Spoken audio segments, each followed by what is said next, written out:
일단 주제가 주제인 만큼 저에 대해서 잘 모르시는 분도 계실 것 같아서 일단은 저에 대한 소개를 먼저 간단하게 드리고 강의를 시작하겠습니다. 저는 메타마인드 교육이라는 교육 사이트를 운영하고 있고요. 그리고 최근에는 인공지능이랑 AI 쪽으로 이제 공부를 하면서 관련된 사업을 진행하고 있습니다. 그래서 뭐 개인이나 기업들에게 그런 AI 서비스를 개발해 주는 그런 일도 하고 있고요. 잠깐 말 나온 김에 제가 홍보를 좀 하고서 강의를 시작하도록 하겠습니다. 다들 크몽 아실까요? 크몽? 크몽이라는 사이트가 여러 분야의 전문가들에게 어떤 외주를 맡기거나 그런 프리랜서를 고용하거나 그런 사이트인데요. 제가 이번에 이 크몽이라는 사이트에 데뷔를 하게 됐습니다. 그래서 여기다가 그냥 AI 웹 서비스라고 검색을 하시면요.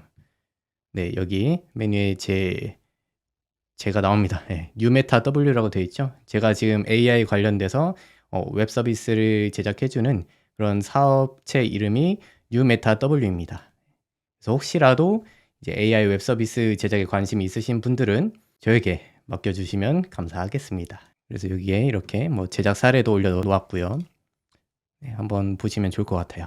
자, 홍보는 여기까지. 그래서 혹시라도 저에 대해서 또 궁금하신 분들은 제가 링크를 공유를 하나 해드릴 거예요. 그래서 이 링크로 들어가시면 저에 대한 프로필을 자세히 볼 수 있으니까 한번 참고하시면 좋을 것 같고요.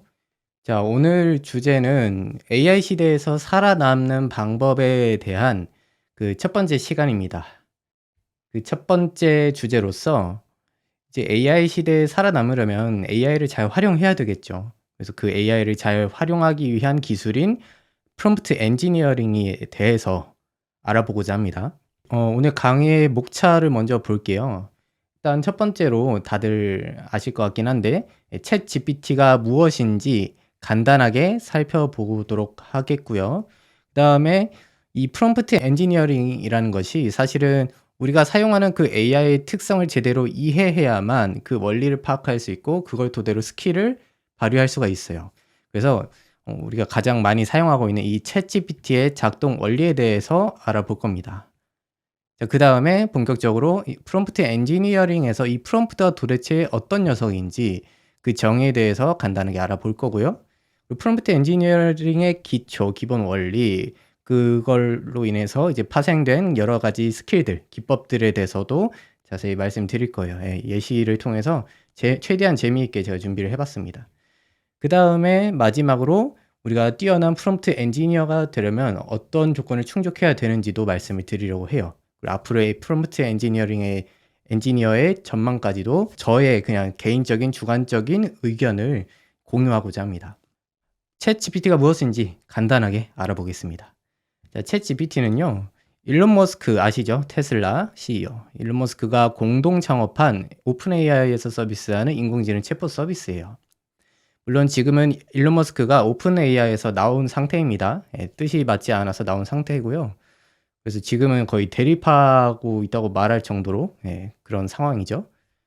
원래는 이 일론 머스크가 오픈 AI를 창업할 때는 그 취지가 이 AI 기술 누구나 무료로 쉽게 사용할 수 있도록 이런 그런 취지에서 이 회사를 만들었다고 해요.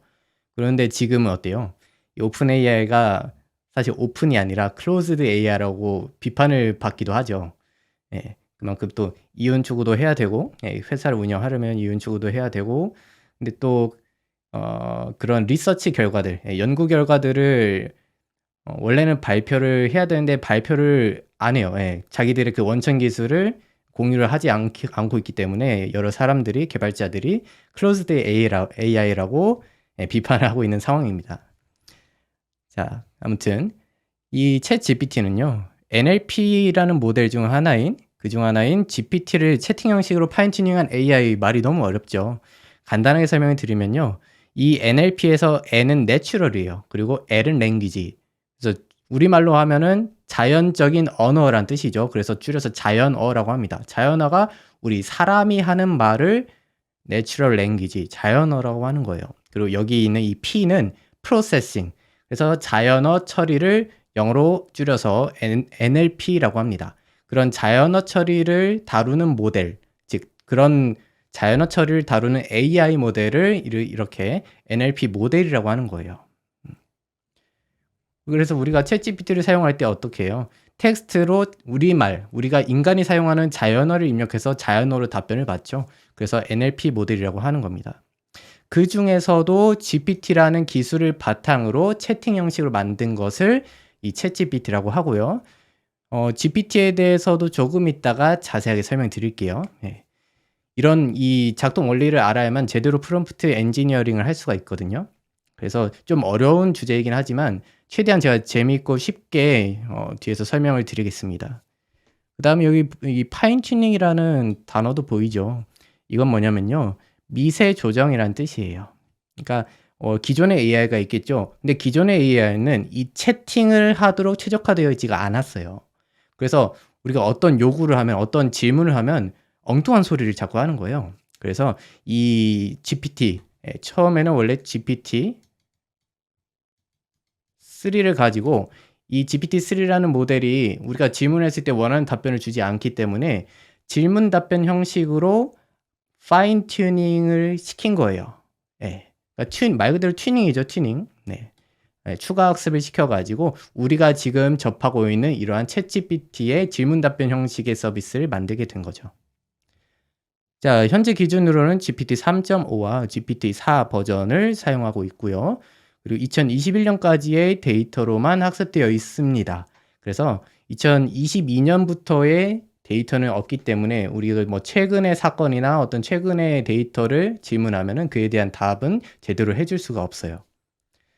그 다음에 사용자가 입력한 프롬프트를 바탕으로 최적의 답변을 생성하죠.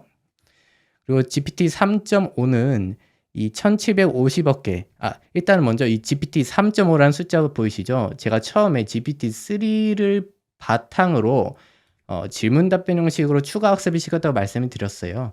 그렇기 때문에 이 GPT-3을 추가 학습, 파인 튜닝을 해서 이 질문 답변 형식의 채팅 형식으로 잘 사용할 수 있도록 만든 모델이 바로 이 GPT 3.5입니다.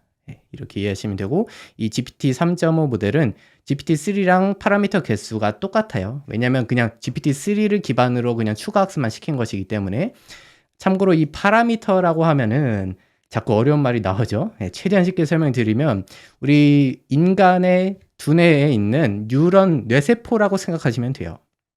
그래서 우리가 뇌세포가 많으면 많을수록 어때요? 똑똑하겠죠? 그래서 AI 인공지능도 마찬가지입니다. 이 파라미터가 많으면 많을수록 성능이 좋다고 얘기를 해요. 그래서 기존에는 GPT-1 때 2018년에 처음 나왔던 GPT-1은 이 파라미터 개수가 1.17억 개밖에 되지 않았어요. 그러다가 2019년에 GPT-2가 나오고요. 이때는 15억 개로 껑충 뛰고, 그리고 2020년에 GPT-3가 나왔을 때는 엄청나게 이 파라미터 개수가 증가합니다. 그만큼 성능 향상이 엄청났던 거죠. 그래서 이 GPT-3라는 모델을 가지고 이 질문 답변 형식으로 파인 튜닝한 모델이 바로 이렇게 GPT 3.5가 되는 거예요. 그래서 GPT-3나 3.5나 파라미터 개수는 똑같습니다. 여기 보면 뭐 어려운 말들이 있는데요. 우리 그 질문 답변 형식으로 최적화를 시키기 위해서 이런 RLHF라는 기법을 적용한 거예요. 강화 학습이라고 하는데요. 이것도 조금 이따가 뒤에서 알아보겠습니다. 네, 처음부터 너무 좀 어려운 내용을 해서 제가 좀 더 쉽고 재미있게 이 챗GPT에 대해서 알아볼 수 있게 여러 가지 사진을 좀 준비해 왔습니다. 먼저 여기 보시면은 왼쪽 사진 같은 경우에는 1 million users, 이게 100만 명이죠. 네. 하루 이용자가 100만 명을 돌파한 시점을 이렇게 조사한 거예요. 그래서 넷플릭스 같은 경우에는 하루 이용자 수 100만 명을 돌파한 시점이 출시 이후에 3.5년이나 걸렸다고 하고요. 그리고 뭐 여기 에어비앤비도 있고 트위터도 있고요. 그리고 인스타그램도 2달 반이 걸렸던 것을 이 챗GPT는 5일 만에 하루 이용자 수 100만 명을 돌파했다고 합니다. 대단하죠. 그리고 이 오른쪽에 있는 표는 하루 이용자 수가 아니라 월 이용자 수예요. monthly users. 그래서 이게 밀리언이니까 100밀리언이면 1억 명이죠. 1억 명. 1억 명. 즉 한 달 이용자 수 1억 명을 돌파한 시점을 조사한 건데요. 뭐 여기 보면 뭐 우버도 있고 핀터레스트, 인스타그램도 30일이나 걸렸죠. 틱톡도 9일이나 걸렸는데 챗GPT는 이틀 만에 예, 월 이용자 수가 1억 명을 돌파했습니다.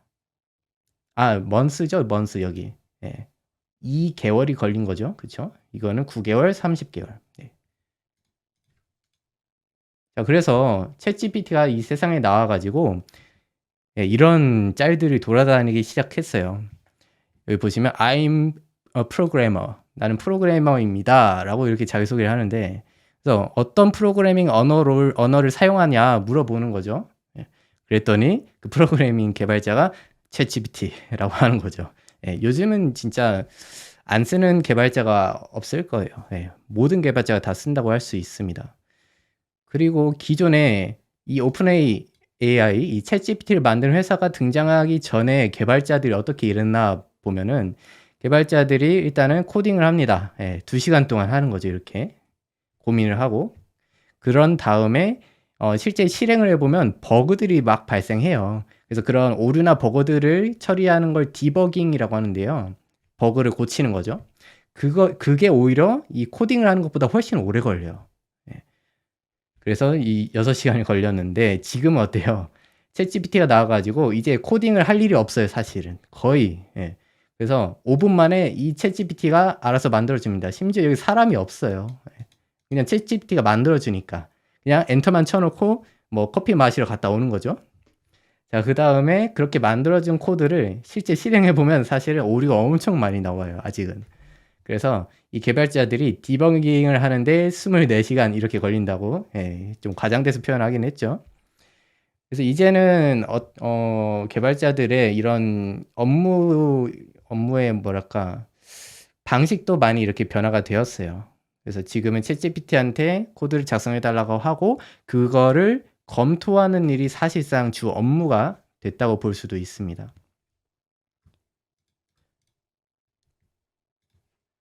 그래서 여기 보시면 이 개발자죠. 이 개발자가 챗GPT만 좋아해요.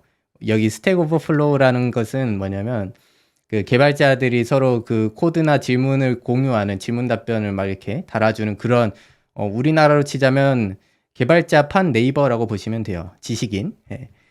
기존에는 이 스택 오버플로우가 어떤 개발자든 다 이용하는 그런 굉장히 전 세계적으로 이용하는 구글처럼 그런 사이트였는데 지금은 찬밥 심세라는 거죠. 그리고 심지어는 다큐멘테이션, 뭐 그런 개발 관련된 문서들 있죠. 그런 거는 이제 거들떠보지도 않는다. 왜냐면 챗GPT한테 물어보면 다 알려주니까. 자, 그리고 오른쪽도 보시면 프로그래머가 You can't even write code without stealing someone else's.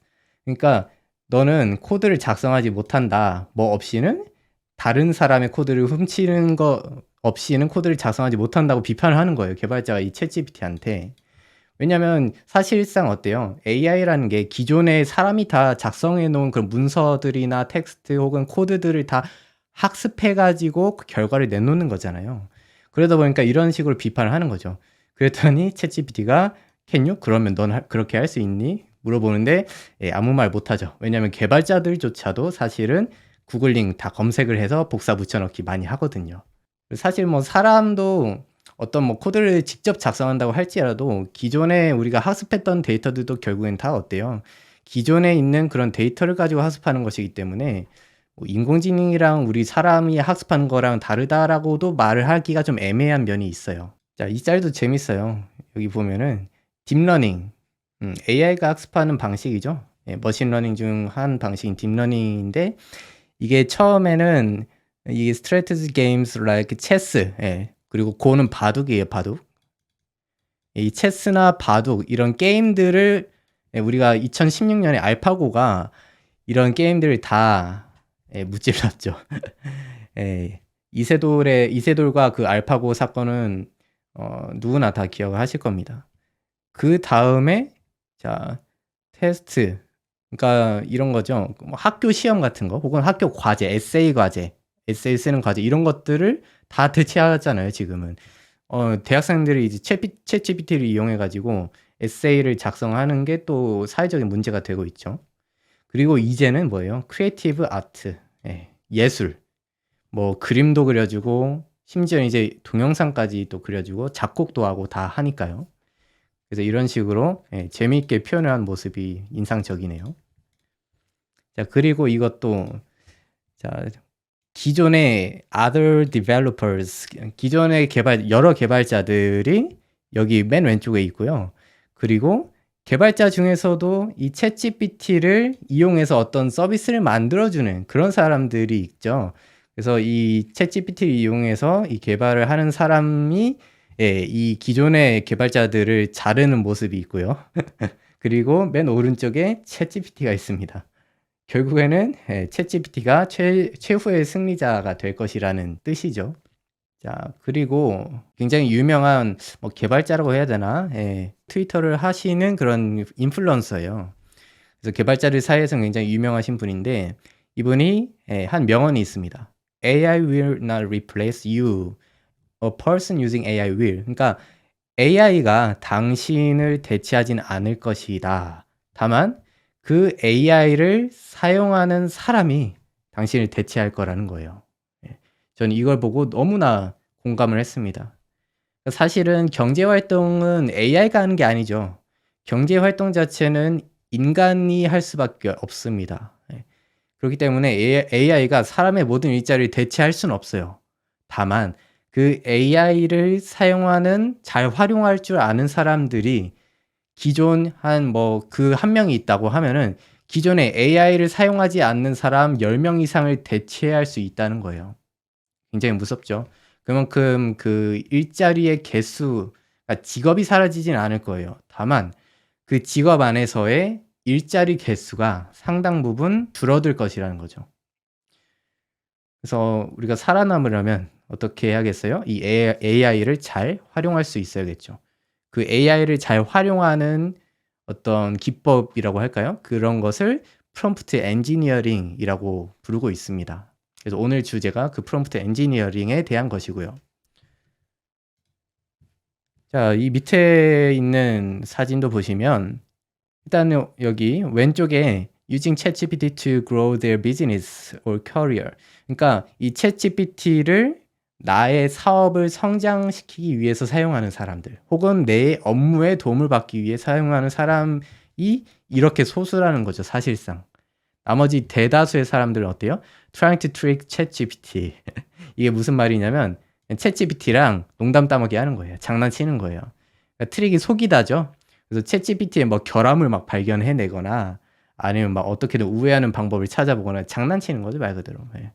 이런 사람들이 대부분이고 실제로 내 사업을 키우기 위해서 이 챗GPT를 사용하거나 혹은 내가 하는 업무의 효율성을 극대화시키기 위해서 이 챗GPT를 잘 활용하는 사람이 드물다는 거죠.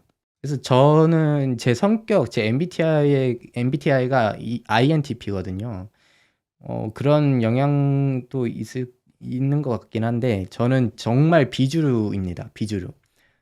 대중하고는 거리가 먼 사람이에요. 그래서 오히려 이런 점은 좀 좋은 면도 있는 것 같아요. 예, 오히려 이런 일반적인 사람들이 파고들지 않는 부분에 대해서 막 깊이 있게 파고드는 그런 게 있기 때문에 좀 더 뭐랄까 앞서갈 수 있지 않나 그런 생각도 해보기도 합니다. 자, 그 다음 사진도 볼까요? 예.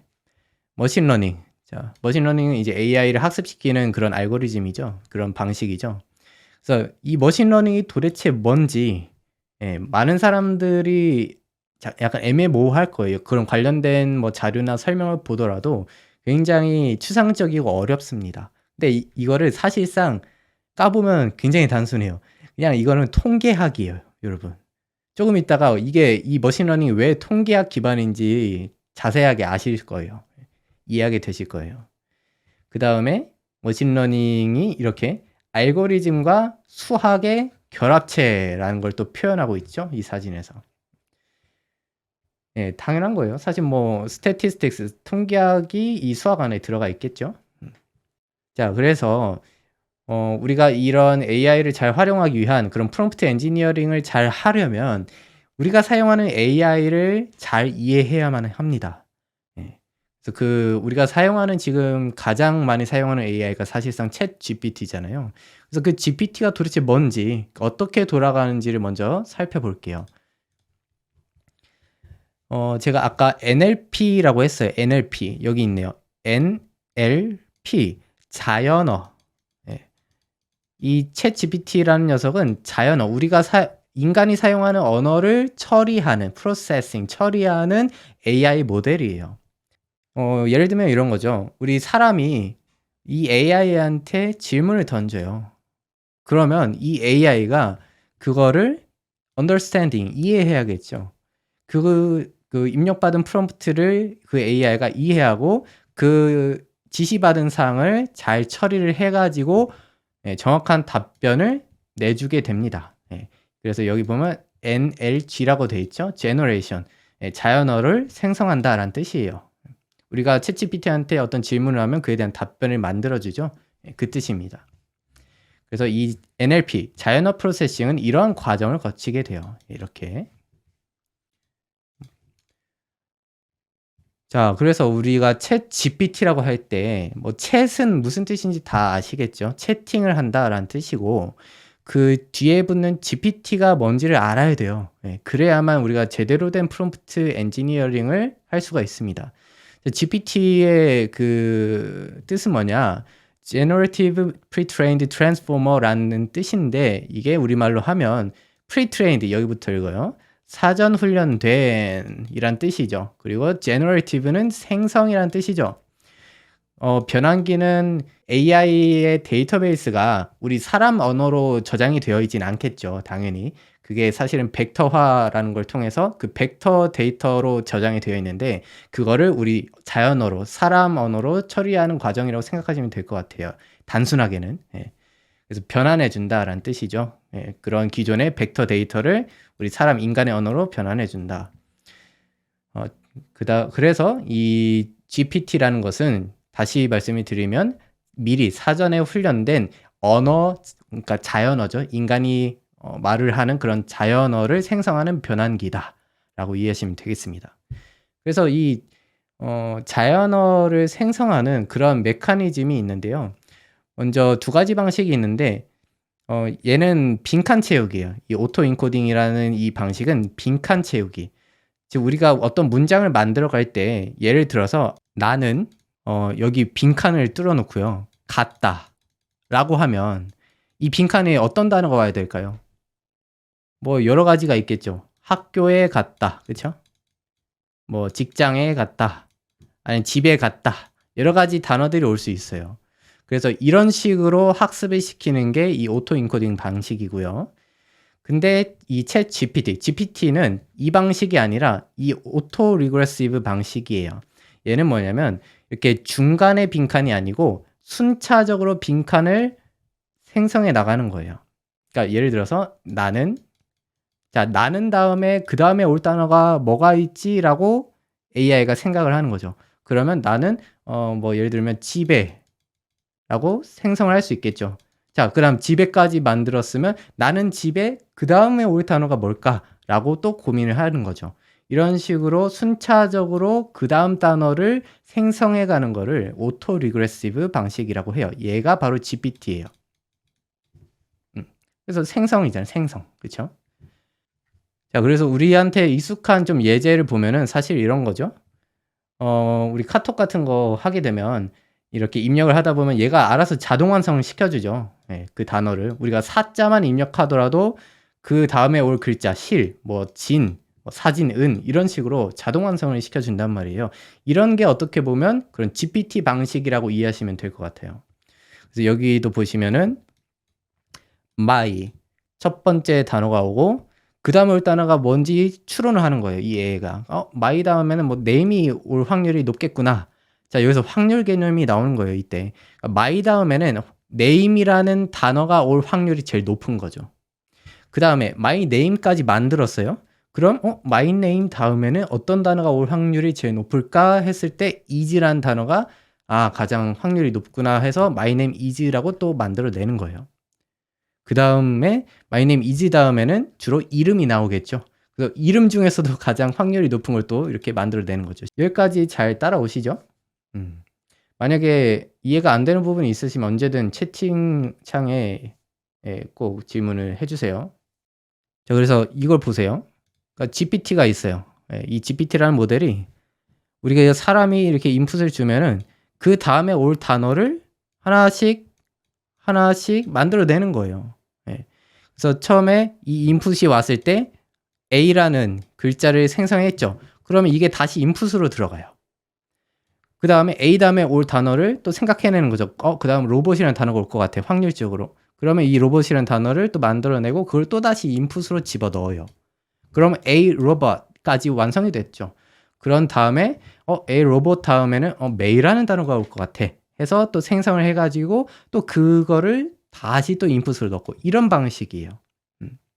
그래서 그 다음 단어를 확률이 제일 높은 것으로 예측한다라는 개념이 사실상 가장 중요한 내용이에요, 오늘. 이거를 이해하시면 나머지 프롬프트 엔지니어링이 왜 이렇게 해야 되는 건지를 쉽게 이해하실 수 있습니다. 여기 제가 처음에 사전 훈련된이라는 표현을 했죠. pre-trained, 그쵸? GPT에서 P가 pre-trained니까. 그래서 이렇게 사전 훈련된 이 GPT라는 엄청나게 큰 언어 모델이 있는 거예요. 이거를 LLM이라고 하거든요.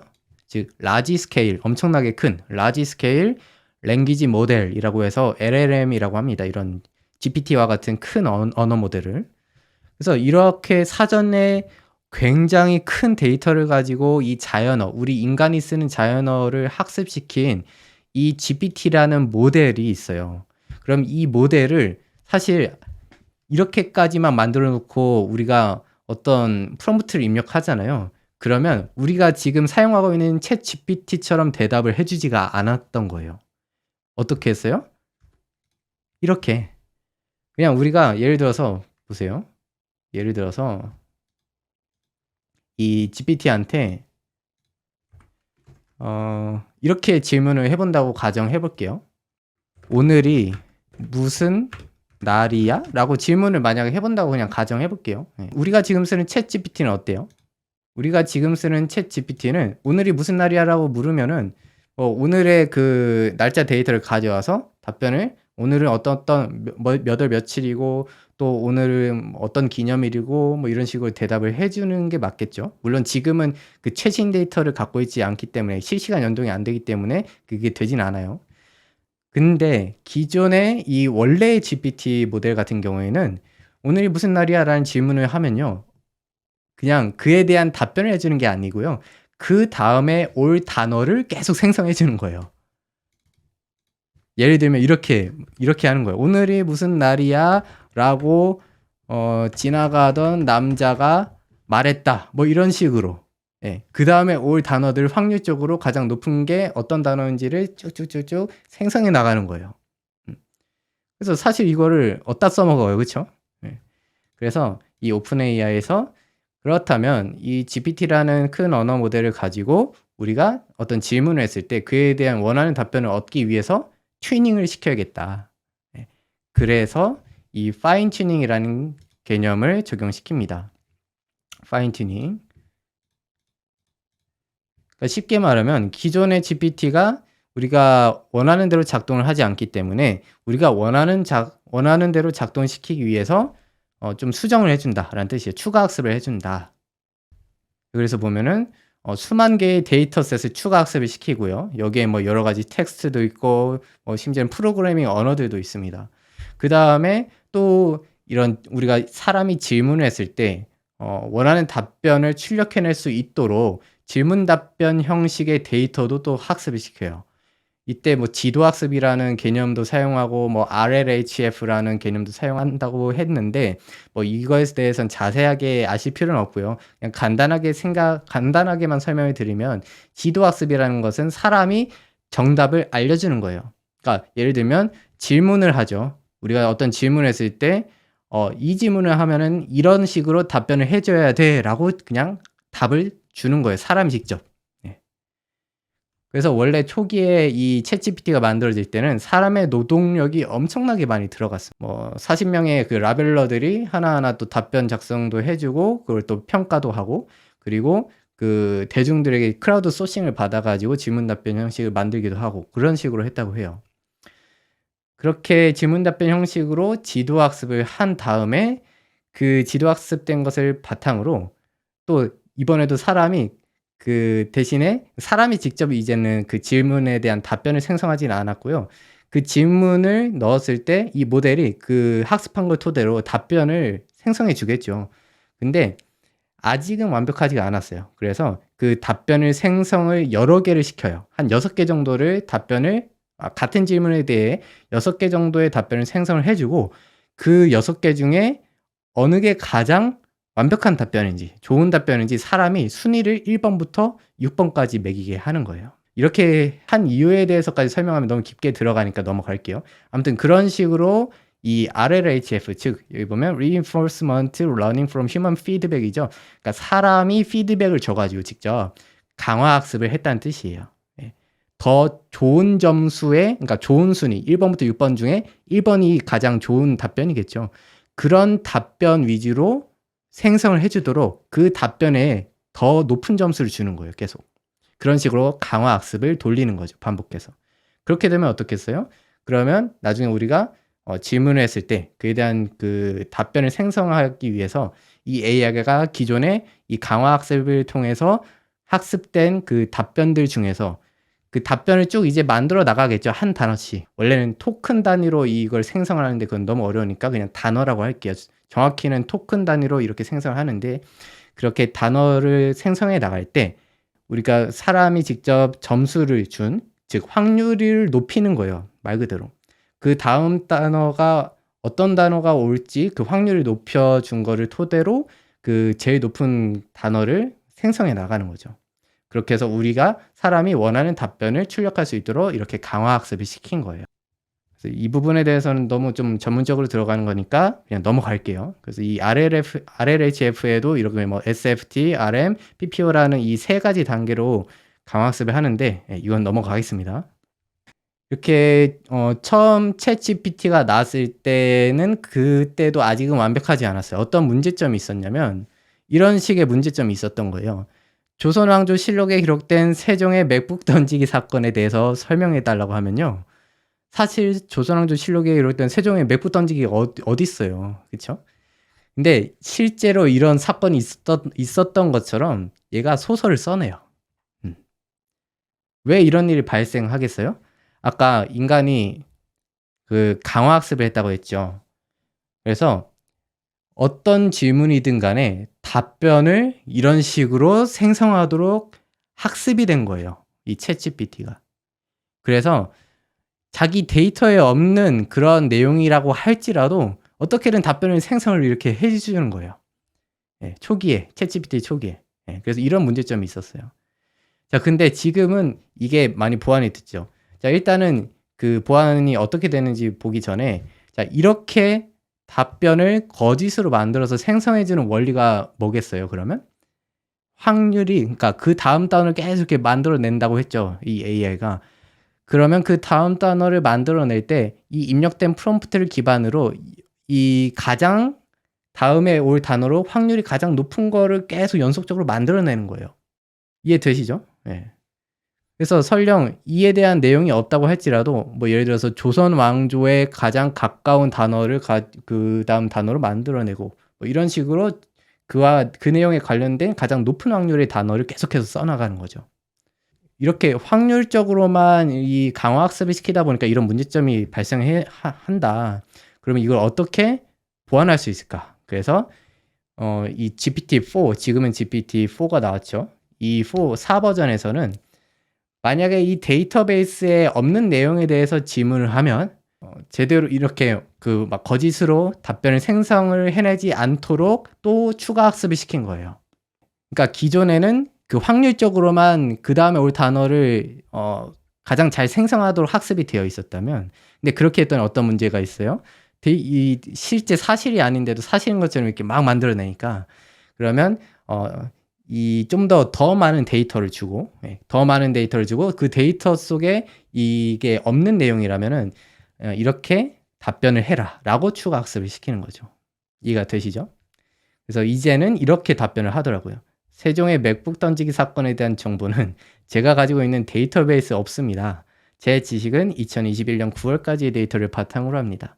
이 사건은 2021년 이후에 발생했거나 세종의 이름이 비슷한 다른 인물과 혼동되었을 수도 있습니다. 혹시 더 구체적인 정보를 제공해 주시면 도움을 드리기 위해 관련 정보를 찾아보겠습니다. 자, 지금 어때요? 사실은 이 답변 형식조차도 학습이 된 거예요. 굉장히 좀 뭐랄까, 우리 사람이라면 사실은 세종은 그 조선 시대의 인물이었기 때문에 지금 현실 시대의 맥북과는 전혀 연관성이 없어서 뭐 이런 식으로 답변을 해주겠죠. 예, 그런 사건은 있을 수가 없습니다. 예, 근데 그렇게까지는 아직 안 되고, 그러니까 모든 것에 대해서 뭐 다 학습을 시켰다 할지라도 예를 들면은 이거를 그냥 이야기를 그냥 만들어내 달라고 하는 프롬프트의 뜻일 수도 있잖아요, 사람이. 그쵸? 그렇기 때문에 이런 식으로 그냥 학습을 시켜주는 거예요. 지금 보면 굉장히 그 답변 형식이 어때요? 문장들을 보면은 어떤 확률적으로, 그러니까 제 지식은 2021년 9월까지의 데이터를 바탕으로 합니다. 라고 이렇게 좀 일반적인 답변을 내주고 있죠. 그리고 이 사건은 21년 이후에 발생했거나 확률적으로 이렇게 피해가는 거예요. 세종의 이름이 비슷한 다른 인물과 혼동되었을 수도 있습니다. 예, 뭐 둘 중 이거 아니면 이거다. 이렇게 약간 그런 거 있죠. 뭐 타로 카드나 점 같은 거 볼 때 이런 거 아니면 이런 것일 것이다라고 이렇게 추측을 하잖아요. 예, 그런 것처럼. 그래서 제가 좀 더 디테일하게 물어봤어요. 그때서야 비로소 조선왕조실록은 조선시대 왕들의 업적과 일상생활을 기록한 역사서입니다. 그러나 세종대왕의 시대는 15세기로 맥북과 같은 현대기술은 존재하지 않았습니다. 따라서 세종의 맥북 던지기 사건은 역사적으로 불가능하며, 이런 식으로 정확하게 답변을 해주는 거죠. 그러니까 지금 보면 어때요? 프롬프트의 중요성이 여기에서도 나오는 거예요. 우리가 프롬프트를 입력할 때 원하는 것을 얻기 위해서는 최대한 그 GPT, 이 언어 모델이 확률적으로 다 올바른 답변을 내줄 수 있도록 디테일한 내용을 제공해 줘야 돼요. 그래야만 이 세종이 지금 이 세종이 조선시대의 세종을 말하는 건지, 아니면 지금 현실 시대에서 이런 것처럼 이름이 비슷한 다른 인물을 얘기하는 건지 얘는 모르잖아요, 사실. 그쵸? 확률적으로만 생각하기 때문에. 그렇기 때문에 우리가 이 세종이 어떤 인물인지 정확하게 제공을 해줘야 된다는 거죠, 정보를. 자, 여기까지 이해하셨으면 사실상 프롬프트 엔지니어링의 절반 이상을 배우신 거예요. 어렵지가 않습니다. 그래서 프롬프트 엔지니어링에서 프롬프트를 뭔지 또 한번 볼게요, 간단하게. 컴퓨터 또는 인공지능 시스템에 입력되는 질문이나 지시, 명령을 하고 돼 있죠. 우리가 옛날에는 어땠어요? 여기 보면 명령 프롬프트라는 창이 있었죠. 예. 이게 우리가 컴퓨터한테 어떤 명령을 입력할 때 사용하는 창이었어요. 그때는 우리가 사람의 언어로 이 컴퓨터한테 명령을 시킬 수는 없었죠. 그래서 프로그래밍 언어를 통해서 이 컴퓨터에게 명령을 내렸다면, 지금은 어때요? 컴퓨터, 즉 AI에게 프롬프트, 명령을 입력하기 위해서, 지시를 하기 위해서 프로그래밍 언어가 아니라 자연어를 사용할 수 있게 된 거예요. 완전히 패러다임이 바뀌어버린 거죠. 그래서 이제는 프로그래밍 언어를 몰라도 누구나 프로그램을 만들 수가 있게 됐어요. 저도 사실은 프로그래밍 언어를 배운 적이 없습니다. 한 번도 저는 강의를 듣거나 뭐 책을 보거나 수업을 들은 적이 없어요. 그럼에도 불구하고 이런 그 프로그램을 만드는 사업을 하고 있어요, 직접. 자, 그래서 프롬프트 엔지니어링의 원리에 대해서 좀 더 자세히 들어가 보면요. 우리가 프롬프트를 입력해요, 이렇게. 여기서는 보통 우리가 질문이 되겠죠. 어떤 뭐 명령이거나 어떤 걸 만들어 달라고 하는 요구 사항이 될 수도 있고요. 그렇게 인풋으로 들어갑니다. 그리고 인풋으로 어디로 들어가요? 이 랭귀지 모델. 아까 라지 랭귀지 모델이라고 했죠. 그 GPT와 같은 라지 랭귀지 모델의 그 프롬프트가 입력으로 들어갑니다. 그러면 얘가 그거를 해석하고 그 다음에 그걸 바탕으로 답변을 생성해내요. 그래서 이렇게 아웃풋을 생성해내는 거죠. generate text. 간단하죠. 예. 근데 그냥 이렇게만 하면은 내가 원하는 답변을 얻을 확률이 낮아요. 그래서 그러면 어떻게 하면 이 챗GPT한테 내가 원하는 그 답변을 확실하게 얻을 수 있을까? 여기에서 출발하는 게 사실 프롬프트 엔지니어링이에요. 그래서 여기 밑에 사진을 보면 좀 더 디테일하게 어떤 정보들을 입력해 주는 거죠. 자, 보면요. 이렇게 하는 거예요. 먼저 task description. 내가 지시하는 업무에 대한 설명을 해 주는 거예요. 예. 예를 들면 This is a conversation between a customer and a polite, helpful customer service agency. 이런 식으로. 그러니까 이것은 대화다. 어떤 대화냐면 커스터머, 고객과 도움이 되는 친절한 커스터머 서비스 에이전시, 고객 응대 직원이다. 라고 먼저 그 어떤 업무에 대한 내가 요청을 하는 건지 자세하게 설명하는 거예요. 그런 다음에, 그러니까 상황을 설정하는 거죠, 미리. 상황을 묘사해 주는 거예요. 그런 다음에 input indicator, 즉 입력의 어떤 형식을 정해 주는 거예요. 그래서 question of the customer, 입력의 형식은 고객의 질문 사항이에요. 이렇게 미리 언지를 주는 거예요, 말 그대로. 자, 그 다음에 아웃풋에 대한 지시사항도 입력해 줘요. 아웃풋이 어떤 형식으로 출력해라 라고 하는 거죠. 그래서 어떤 형식으로 답변을 생성해야 되냐, 이렇게 response, 답변이죠. 어떤 답변? 누구로부터? Customer Service Agent로부터의 답변을 이런 식으로 구어체로 생성해줘 라고 미리 이렇게 예시를 주는 거예요. 그래서 Hello, thank you for reaching out to us. 그래서 이 A는 이제 다시 또 커스터머가 되겠죠. 질문. 그래서 yes 하고서 쉼표 이렇게 시작을 해라 라고 미리 이렇게 프롬프트에 굉장히 디테일한 정보들을 이 언어 모델에 입력시키는 거예요. 자, 그냥 단순하게 고객이랑 그 고객 응대 직원 사이에 대화를 만들어줘 라고 하면 잘 만들어줄 수도 있어요, 물론. 근데 그만큼 확률이 낮다라는 거죠. 그래서 우리가 최대한 정확한 결과를 얻으려면 이렇게 프롬프트를 입력할 때 최대한 구체적으로 디테일하게 정보를 입력해 줘야 돼요. 그래야 내가 원하는 답변을 제대로 얻을 수가 있어요. 이게 프롬프트 엔지니어링의 원칙이에요. 네, 원리예요, 원리. 어렵지 않습니다, 전혀. 네. 그래서 프롬프트 엔지니어링의 기본 원리가 세 가지가 있습니다. 프롬프트 엔지니어링의 원리 첫 번째는 구체성이에요. 명확성이라고도 합니다. 그러니까 아까 또 계속 제가 설명드렸듯이 AI는 답변을 생성할 때 바로 다음 나올 단어들을 하나씩 순차적으로 예측하면서 문장을 만들어요. 그래서 그 다음에 나올 단어, 그 중에서도 확률이 가장 높은 단어가 채택될 확률이 높겠죠. 네. 그렇기 때문에 내가 구체적인 프롬프트를 입력해야지만 그걸 기반으로 확률 계산을 하기 때문에, 그렇기 때문에 정확한 답변을 얻을 확률이 높아지는 거죠. 네, 그래야 이 구체적인 프롬프트를 입력해야 내가 원하는 키워드와 내용에 대한 확률이 올라갑니다. 그러면 원하는 답변을 받을 확률이 자연스럽게 올라가겠죠. 그리고 두 번째 원리는 데이터 기반이라는 거예요. 데이터와 그 문맥을 이해한다.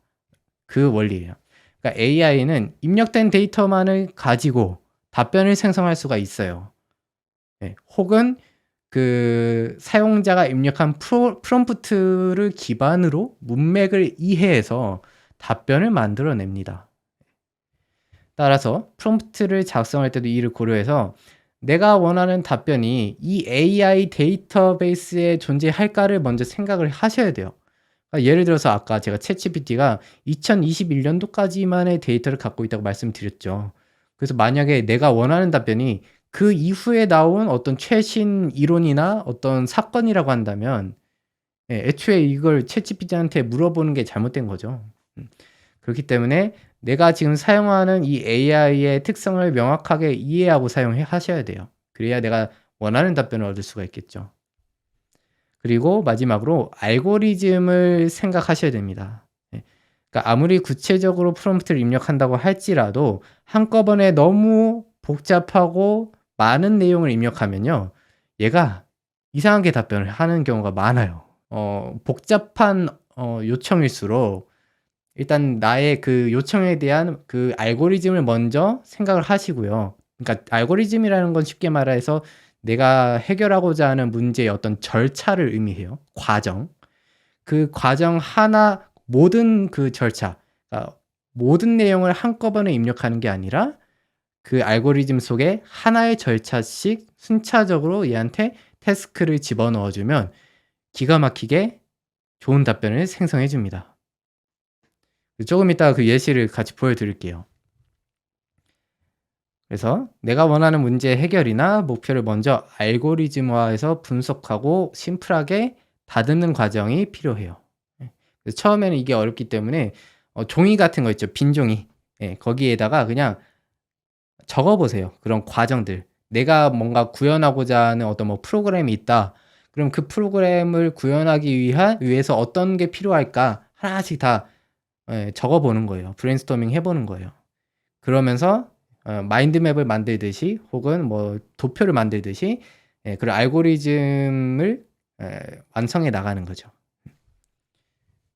그래서 이게 좀 훈련이 되면요. 나중에는 그냥 종이에 그리지 않더라도 적지 않더라도 머릿속에 알고리즘을 다 그릴 수가 있어요. 또 그것에 도움이 주는 게 사실은 그런 기억술이나 메타마인드 그런 학습법이 되기도 하겠죠.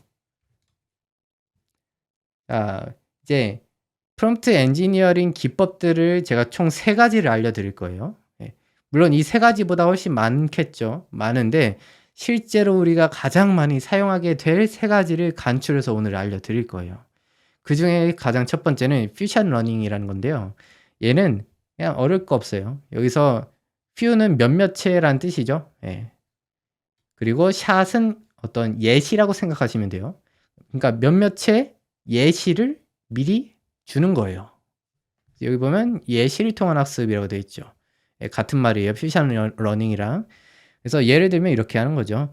질문을 문제집 과거라고 주는 거예요. 근데 여기서 중요한 점이 그냥 우리 챗GPT 보면 어떻게 되어 있어요? 그 프롬프트 입력창이 이렇게 되어 있죠. 그냥 입력창이 이렇게 되어 있어요. 그냥 채팅하는 거예요. 여기다가 입력을 할 때, 자, 보세요. 예를 들면요. 제가 문제집이랑 과거라는 단어를 가지고 어떤 하나의 문장을 만들고 싶은 거예요. 네. 그러면 자, 이렇게 입력을 할 수도 있겠죠.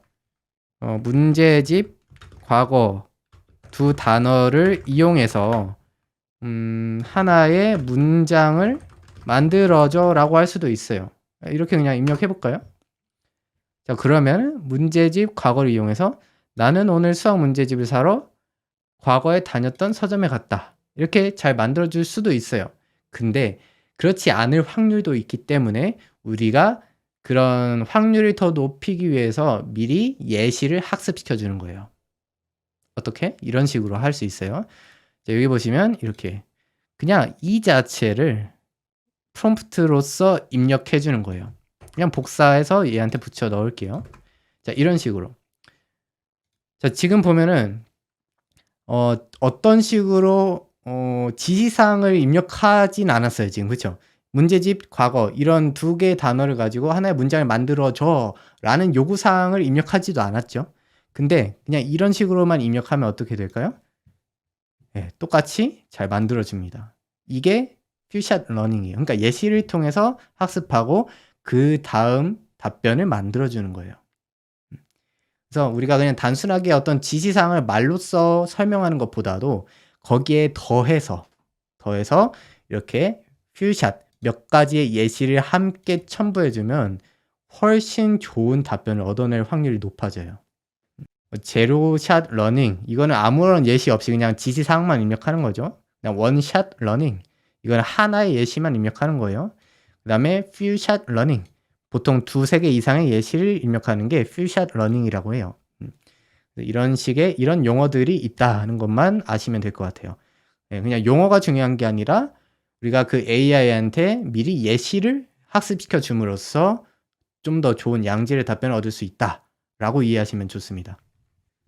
자, 먼저 퓨전 러닝의 잘못된 사례를 한번 보세요. 자, 이렇게 하는 거예요. 미리 이렇게 질문 답변 형식을 이렇게 미리 퓨전 러닝으로 입력해 주는 거죠, 예시를. 자, 그랬더니 어때요? 자, 먼저 쥐와 코끼리 중 어느 것이 더 무겁습니까? 그럼 당연히 코끼리가 쥐보다 무겁죠. 그렇죠? 그래서 이렇게 또 예시를 입력해 주고, 그다음 두 번째 예시도 쥐와 토스터기 중 어느 것이 더 무겁습니까? 당연히 토스터기가 더 무겁죠, 마우스보다. 자, 그다음에 토스터기와 연필 중에 어느 것이 더 무겁습니까? 했더니 얘가 답변을 이렇게 했어요. 연필이 토스터기보다 더 무겁습니다. 자, 왜 이렇게 답변을 하는 걸까요? 자, 어떤 이유에서 얘는 이렇게 답변할까요? 지금 틀린 답변이죠. 원래는 토스터기와 연필 중에 토스터기가 당연히 무거우니까, 우리가 인간의 상식으로는, 그쵸? 그래서 토스터기가 연필보다 더 무겁다고 대답을 해야 맞아요. 뭔지 잘 모르시겠죠? 자, 이번에는 올바른 답변을 볼게요. 자, 이게 올바른 퓨전 러닝의 예시예요. 자, 이번에도 한번 그냥 하나씩 읽어볼까요? 쥐와 코끼리 중 어느 것이 더 무겁습니까? 하면 당연히 코끼리가 쥐보다 무겁죠? 이렇게 입력해주고, 그다음 토스터기와 쥐, 당연히 토스터기. 그다음 바다와 먼지, 당연히 바다가 먼지보다 무겁다. 이렇게 입력해준 다음에 토스터기와 연필 중 그럼 어느 것이 더 무겁습니까? 했더니 이번엔 정확하게 답변했어요. 자, 이 두 가지 예시의 차이점이 뭘까요? 한번 보세요. 같이 보여드릴게요. 자, 왼쪽, 오른쪽. 일단 첫 번째 가장 눈에 띄는 차이가 있어요. 그게 뭘까요?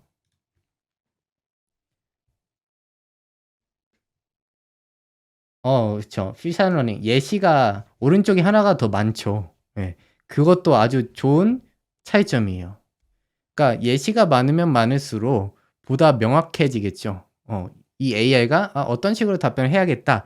예, 판단하기가 쉬워질 거예요. 근데 사실 이게 본질은 아니에요. 본질적인 원인이 있어요. 왜 그러냐면요.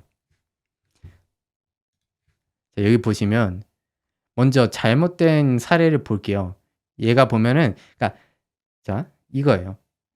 AI는요. 기존에 학습된 것을 바탕으로 패턴화 시켜서 확률을 분석해요. 그래서 그 다음에 올 글자들을 확률적으로 생성해 줘요. 자, 그래서 지금 다시 보면요. 쥐와 코끼리 중 어느 것이 무겁습니까? 코끼리가 쥐보다 무겁다고 했죠. 쥐가 첫 번째고 코끼리가 두 번째 단어죠. 두 번째에 코끼리가 더 무겁다고 했어요. 첫 번째 답변에서. 네. 그 다음에 두 번째 질문도 볼게요. 그러면 쥐와 토스터기 중 어느 것이 더 무겁습니까? 이번에도 어때요?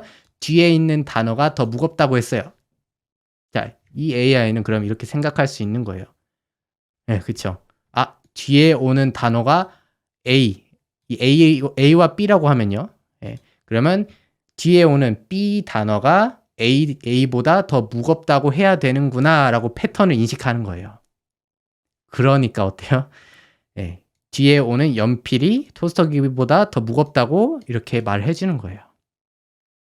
패턴 인식이에요. 확률 분석. 확률적으로 다음 단어를 생성하니까.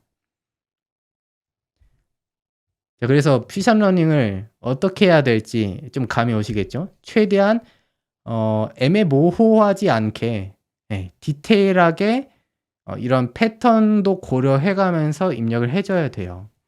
그래서 올바른 퓨전 러닝의 사례를 보면요. 쥐와 코끼리 중 어느 것이 더 무겁습니까? 코끼리가 이번에 앞에 왔지만 두 번째 볼게요. 토스터기와 쥐. 이번엔 토스터기가 앞에 왔네요. 그쵸? 그럼 이번엔 또 바다와 먼지. 이번엔 또 바다가 먼저 왔어요. 그럼 여기서는 사실 이런 순서에 대한 패턴을 찾기가 어렵겠죠. AI가. 그래서 지금 이 예시에서는 단어의 순서를 가지고 만들라는 게 아니라 이 주어진 단어들의 그 특성을 가지고 무엇이 더 무거운지를 말하라는 거구나라고 이해하는 거예요. 이게 아까 봤던 이거죠. 문맥의 이해죠. in context learning의 중요한 어떤 예시라고 할 수 있겠죠.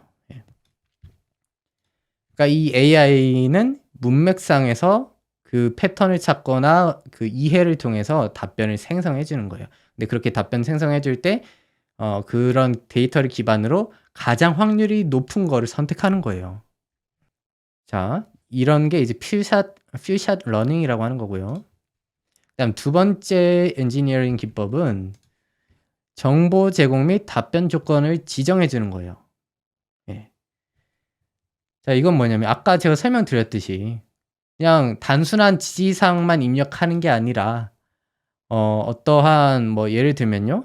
이런 거죠. 사용자의 역할을 지정해 줄 수도 있어요. 그러니까 지시사항은 여기서 설명하고 있죠. 예를 들면은 그 고객과 그 고객 응대 직원 사이에 대화를 만들어 줘라는 게 지시사항이겠죠. 예. 그리고 사전 지식을 학습시킬 수도 있어요. 이게 사실은 아까 퓨전 러닝이랑 비슷한 개념이라고 봐도 되겠죠. 예. 그리고 그러니까 뭐 예시뿐만이 아니라 이런 걸 만들어 줄 때 뭐 예를 들면 이 직원이 뭐 삼성 직원이다. 아니면 뭐 KT 직원이다. 이런 식으로 미리 사전 지식을 학습시켜 주는 거예요. 그럼 그런 대화를 만들어 줄 때도 뭐 그런 식으로 뭐 "안녕하세요. KT 누구누구 직원입니다." 이렇게 응대를 하겠죠. 예. 그렇게 보다 좀 더 양질의 데이터를 만들어 주겠죠. 자, 그리고 사용자 역할을 지정할 수도 있어요. 예를 들면 뭐 그 사용자, 그 질문하는 사람, 그 사람은 커스터머라고 이렇게 역할을 지정해 주는 거예요. 그다음에 AI 역할도 지정해 주는 거죠. AI는 뭐 고객 응대 직원, 그쵸? 커스터머 서비스 에이전트라고 이렇게 명확하게 역할을 부여해 주는 거예요. 그런 다음에 질문을 하면은 어 제가 입력하는 프롬프트가 그 고객의 질문이라고 판단을 하고 이 AI는 그 고객을 응대하는 직원으로서의 답변을 생성해 줘요. 이런 식으로도 활용할 수 있겠죠. 뭐 예를 들면은 어떤 사건에 대해서 내가 블로그 포스팅을 쓰고 싶어요. 그러면 단순하게 이 챗GPT한테 "이런 사건에 대한 블로그 포스팅을 작성해 줘."라고 그냥 지시만 할 수도 있겠죠. 근데 그거보다는 미리 좀 사전 지식도 넣어 주고 그리고 사용자 역할보다는 이 경우에는 AI 역할을 지정해 주는 게 좋아요. 예를 들면은 "너는 이 세상에서 가장 블로그 포스팅을 잘하는 블로거야." 예, 이런 식으로 역할을 지정해 주는 거예요. 그러면 얘가 그 자신이 이런 그 블로그 글을 엄청 잘 쓰는 블로거라고 생각을 하고서 답변을 작성해 줘요. 혹은 어떤 뭐 사건에 대한 보고서를 써야 된다. 그러면 뭐 이런 식으로 역할을 부여해 줄 수 있겠죠. 그 사건을 조사하는 조사관이라고 역할을 또 지정해 주는 거예요. 그러면 그런 사건 보고서를 작성하는 조사관의 그런 형식과 보고서의 형식과 말투로 또 작성을 해 줘요. 음. 그래서 이런 것들이 다 이런 답변의 조건을 지정해 주는 거예요. 또 미리 사전 지식 정보를 제공해 주는 거고. 그다음에 답변 조건을 이런 식으로 디테일하게 지정해 줄 수도 있어요. 예를 들면 누가 이런 답변을 말해 주는 것인지, 그러니까 이거는 사실은 AI 역할 지정이랑 비슷한 개념이고요. 그리고 이러한 답변을 어디에서 뭐 가정을 하는 거죠, 가정을. 예를 들면은 이렇게 할 수 있을 것 같아요. 그냥 단순하게 아들이 아빠한테 어떤 뭐 문자 메시지를 보내는 그런 "글을 작성해 줘."라고 할 수도 있겠지만 어떤 디테일한 상황 설정을 해 주는 거예요. where이라고 한다면은 뭐 아들이 집에 강도가 들어온 거죠. 그래서 숨어 가지고 아빠한테 문자를 보내는 거 너무 무섭다고. 예, 이런 식으로 어떤 어디에서 그런 답변을 생성하는지 혹은 어떻게라고도 지정할 수가 있겠죠. 예를 들면은 블로그 포스팅을 작성해 달라고 할 때 뭐 3 개의 문단으로 나눠서 혹은 서론, 본론, 결론의 구조로 작성해 줘. 뭐 이런 식으로 그 어떻게 하라고 지정을 해 주는 거예요. 혹은 when 뭐 언제 시점을 언제로 해서 뭐 예를 들면은 조선 시대의 말투로 작성해 줘. 예, 조선 시대의 그런 어투로. 예, 그렇게 해도 되고 아니면은 좀 더 재밌게 뭐 who를 이용해 가지고 역할을 지정해 가지고 래퍼가 된 것처럼 랩을 하듯이 그걸 작성해 줘라고 하면 진짜 랩 형식으로 작성을 해 줘요. 자, 그다음에 마지막 프롬프트 엔지니어링 기법 세 번째는요. 알고리즘이에요, 알고리즘. 결국 예. 알고리즘을 바탕으로 프롬프트 엔지니어링을 하셔야 복잡한 문제일수록 원하는 양질의 답변을 얻을 수가 있어요. 그래서 알고리즘의 기법들이 이렇게 있는데요. 먼저 문제가 있죠. 우리가 보통 문제를 해결하기 위해서 챗GPT한테 요청을 하겠죠. 그럼 내가 해결하고자 하는 문제가 단순한 하나일 수도 있겠지만 그 문제 하나에 수많은 문제가 결합되어 있을 수 있어요. 그래서 그거를 제대로 이 챗GPT가 파악을 해서 답변을 내주기 위해서는 우리가 어느 정도 분해를 해 주어야 돼요. 네. 그래서 내가 해결하고자 하는 문제를 잘게 나눠 가지고 어떤 그 조그마한 단위의 문제들로 이렇게 나눠 주는 거죠. 이거를 분해라고 하고요. 그다음에 추상화라는 단계는 뭐냐면 이렇게 나눈 문제들 속에서 이거를 그냥 하나의 단어나 하나의 문장으로 표현을 하는 거예요. 예. 왜냐면 이걸 챗GPT한테 입력을 할 때 문장으로 입력을 해야 되니까요. 혹은 뭐 어떤 프로그램을 만든다고 치면은 이 자그마한 이 문제 하나를 해결하기 위해 필요한 간단한 코드를 입력해 주는 거죠. 예. 모든 코드를 입력하기보다는 그쵸? 예, 핵심적으로 이 문제를 해결할 수 있는 어떤 뭐 코드도 아니어도 돼요. 그냥 한 문장 혹은 이 문제를 해결하기 위한 어떤 개념 정도? 예. 그런 거를 이제 추상화라고 합니다. 그렇게 해서 문제를 간단하게 말로써 표현을 한다라는 거죠.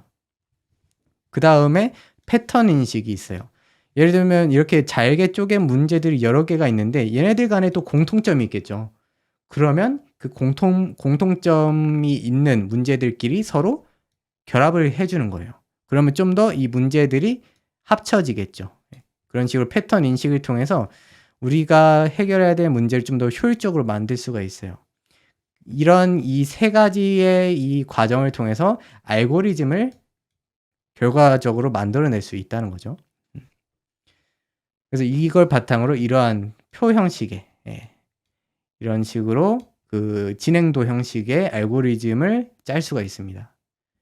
자, 여기서 프롬프트 엔지니어링의 알고리즘의 조건이 있어요. 그 뭐냐면 첫 번째는 명확해야 된다는 거예요. 당연하죠. 이거는 아까 프롬프트 엔지니어링의 원리에도 나오죠. 그리고 두 번째는 수행 가능해야 돼요. 그러니까 이 하나하나의 문제들이 우리가 챗GPT를 이용한다고 치면 걔는 예를 들어서 텍스트 기반의 언어 모델이잖아요.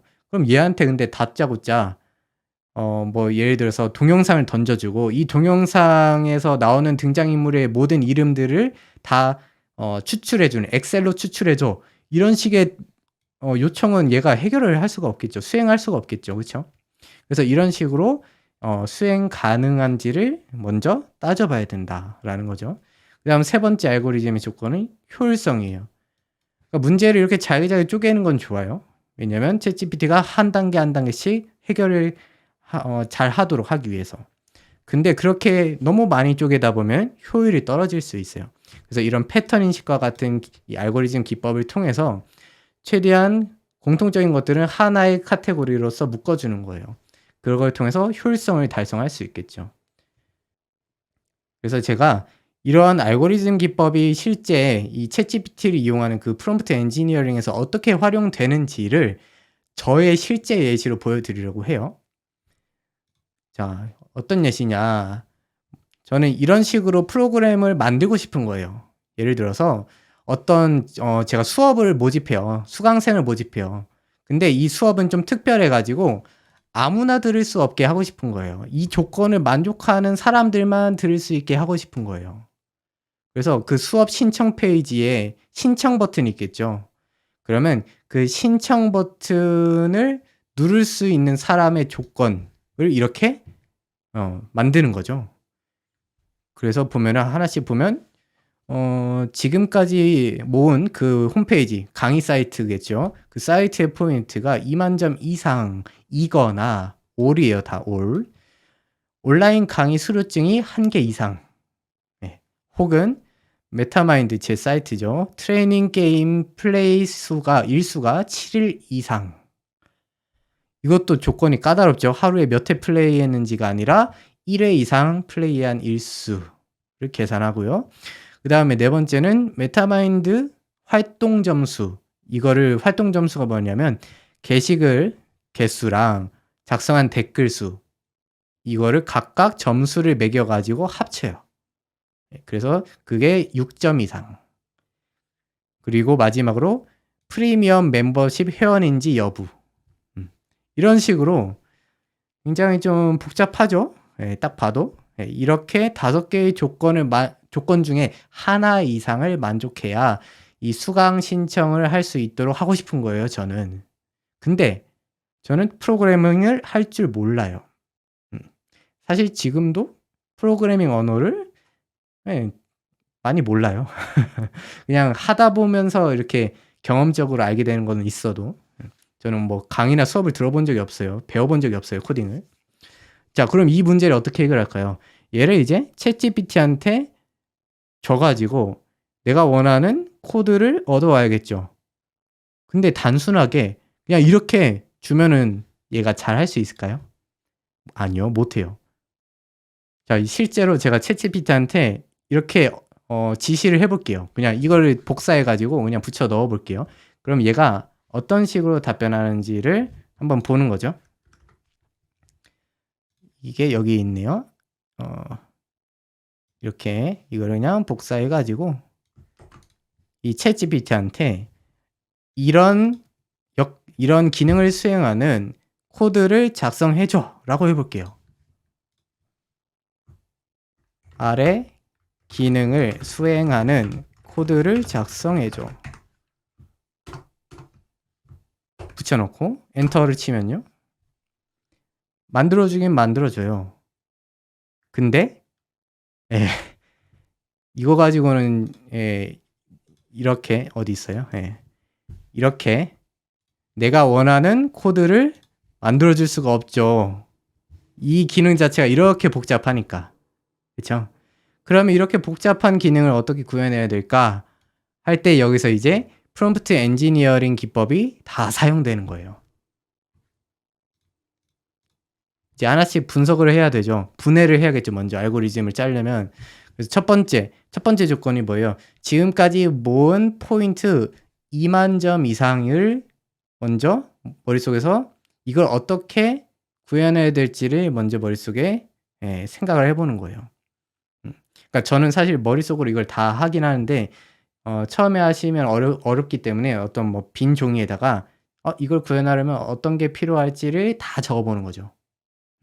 그래서 이거를 구현하려면 먼저 어떻게 해야겠어요? 자, 먼저 첫 번째로 내가 이 지금 접속한 이 회원에 포인트를 조회해야겠죠. 그렇죠? 첫 번째 접속한 회원 포인트 조회. 회원의 포인트 조회. 글씨 크기를 좀 줄일게요. 자, 접속한 회원이 지금까지 모은 포인트를 조회해야 돼요. 그렇죠? 자, 그다음엔 또 어떻게 해야 돼요? 일단은 근데 사실은 이거 전에요. 홈페이지를 직접 저는 만들고 있기 때문에 이걸 왜 이렇게 해야 되는지 이해하고 있어요, 사실. 그러니까 여러분들이 어떤 뭐 프로그램 만들거나 뭐 어떤 사이트를 만든다거나 어떤 문제 해결을 위해서 이 챗GPT AI를 활용하실 때 그냥 아무런 지식 없이 하시면요. 절대 원하는 결과를 얻을 수가 없어요. 그러니까 AI를 사용한다고 할지라도 그 AI를 활용하는 사람의 지식과 어떤 이런 응용 능력이 뒷받쳐져야 된다는 뜻이에요. 그래서 프롬프트 엔지니어링도 연습을 해야 되고 그리고 내가 이렇게 문제를 해결하고자 하는 그 분야에 대한 전문적인 지식도 최소한 어느 정도는 갖춰 놓고 하셔야 돼요. 예를 들면은 뭐 그냥 단순하게 어떤 문장을 영어로 번역해서 작성해 달라고 한다고 할지라도 이 챗GPT가 뭐 오류를 일으키거나 내 말을 오해해가지고 프롬프트를 오해해가지고 이상하게 번역해 줄 수도 있겠죠. 근데 내가 만약 영어에 대한 지식이 아예 없으면 어때요? 그게 잘된 번역인지 못된 번역인지도 판단을 할 수가 없겠죠. 그러니까 이런 식의 판단은 사람이 할 수밖에 없는 거예요. 그래서 그런 부분은 고려를 하고서 이 AI를 활용해 주셔야 돼요. 그래서 먼저 첫 번째는 사실은 먼저 이 지금 접속한 회원 정보를 가져온다라는 절차가 먼저 필요하고요. 그 회원 정보를 바탕으로 그 회원의 포인트를 조회하는 코드가 또 들어갈 거예요. 그 다음에 뭐가 또 필요해요? 온라인 강의 수료증. 좋아요. 온라인 강의 수료증은 자, 이것도 마찬가지예요. 사실은 온라인 강의 수료증이 이 회원이 몇 개를 가지고 있는지를 판단하려면요.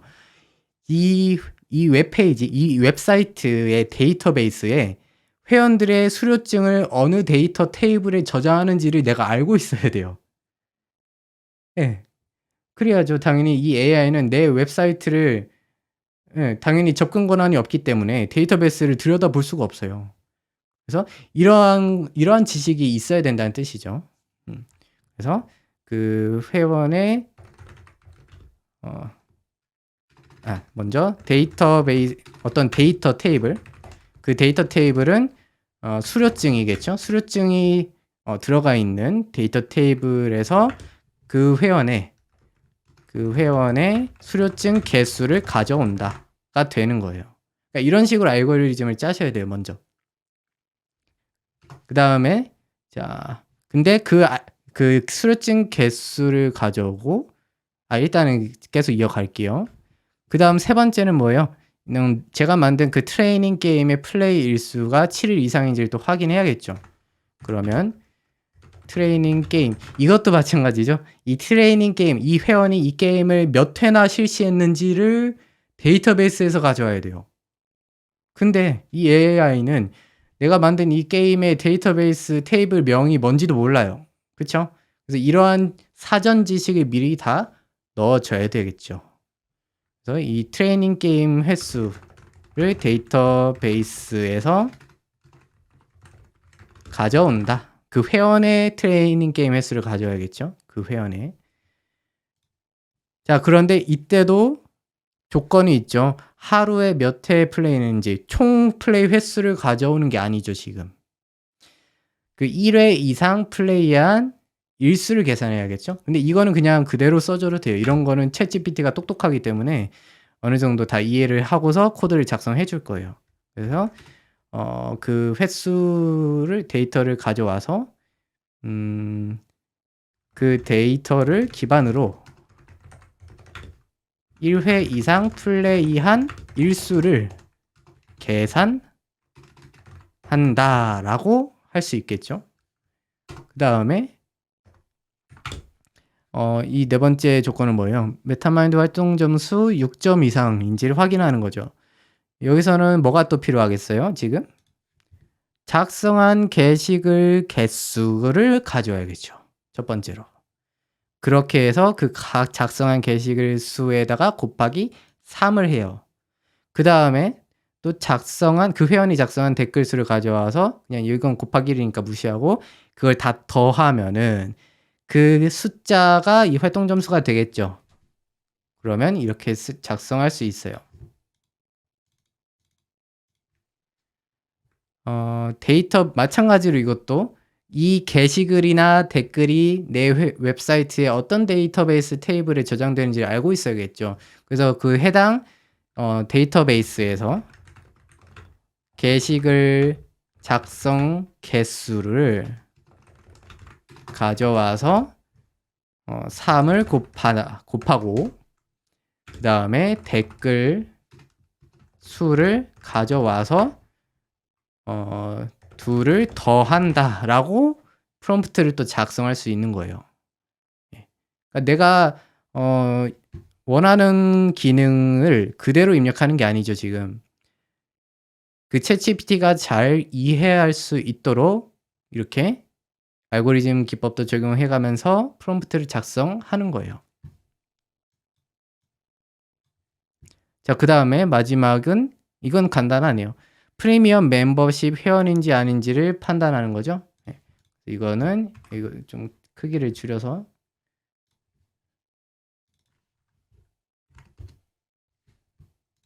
자, 마지막은 아니에요. 그 회원의 그 해당 회원이 프리미엄 멤버십을 갖고 있는지 검사한다가 되겠죠. 자, 이렇게 한 다음에 이 5가지 조건 중에서 하나 이상을 만족하는지를 검사하면 끝나겠죠. 예. 근데 이걸로 끝은 아니고, 예, 쭉 제가 차근차근 설명드리면, 자, 그러고 나서 이제 어때요? 각각의 그 정보들을 가져와서, 이건 좀 프로그래밍적인 용어긴 한데요. 변수에 저장합니다. 예, 각각 그 회원이 가지고 있는 포인트를 뭐 포인트 변수에 저장하고요. 그 다음에 수료증 개수를 마찬가지로 수료증 변수에 저장을 하게 돼요. 그 다음에 트레이닝 게임 횟수를 게임 횟수 변수에 저장하겠죠. 당연하게. 그 다음에 게시글 작성, 이걸 해가지고 그 산출한 활동 점수를 활동 점수라는 변수 안에 또 저장해요.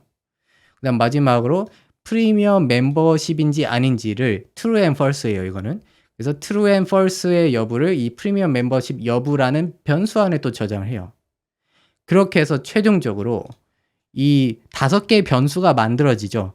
5개의 변수 중에서 하나 이상을 만족하는지를 판단하면 되겠죠. 하나 이상을 만족하는지 검사. 네, 이렇게까지 하면 사실 거의 다 된 거죠. 그럼 마지막 남은 게 뭐예요? 지금 그 수강 신청 버튼이 비활성화되어 있단 말이에요. 근데 사실은 이 비활성화하는 것부터 시작을 해야 되긴 해요. 그래서 이거를 첫 번째, 0번째라고 할게요. 0번째.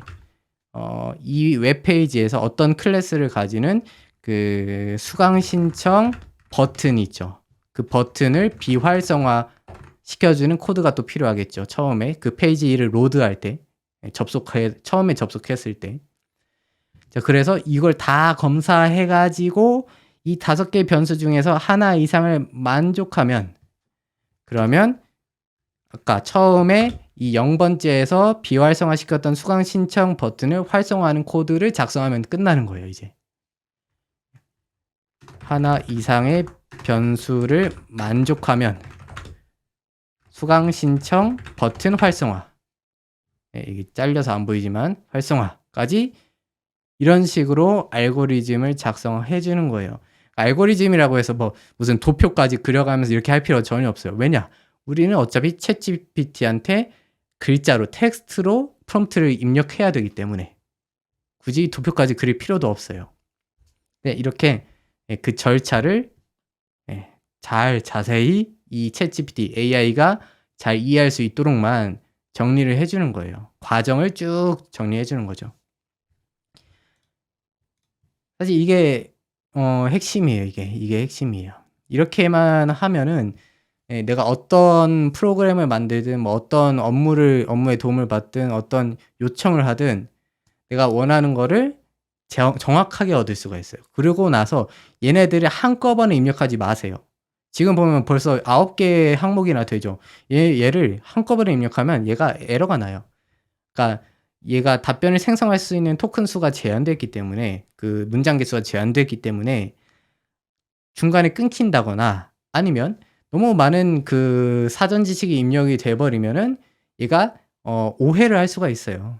그래서 최대한 얘네들을 하나씩 입력해 주는 거예요. 그래서 수강 신청 버튼 비활성화해 주는 코드를 먼저 아웃풋으로 받아내고 그다음 두 번째로 접속한 회원 정보 가져오는 코드를 작성해 달라고 요청하면은 그 코드를 또 받은 다음에 그다음 또 접속한 회원의 포인트를 조회하는 코드를 작성해 달라고 요청하고 이런 식으로 하나씩 요청을 하다 보면 결국엔 내가 원하는 이런 아이고 안 보이네요.